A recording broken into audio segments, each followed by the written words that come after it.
Let's have a Python example to understand better the matched filter. So here we are importing matplotlib to plot. We are also using NumPy, and we are defining the signal, our original signal that we want to detect. It's a ramp, goes from 0 to 1.1 in steps of 0.1, and here we have our sample and our value. So this is our original signal.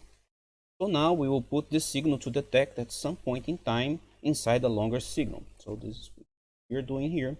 Now we have our signal to detect inside this longer signal here.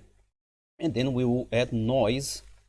So this is the original signal and this is with noise.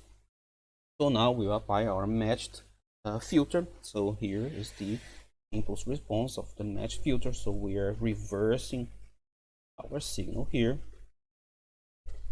and when we apply the match filter, so we are using now SciPy signal, the L filter. So we are filtering the signal plus noise, which is here with our input response here, and we get this is the example signal noise after matched filtering.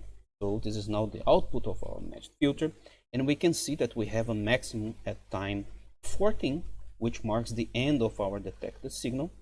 And we know that the signal starts at sample 14 minus L, so the length of the filter. So 14 minus 11, so this should be 3, which was indeed the case since we added 4 zeros in the beginning here.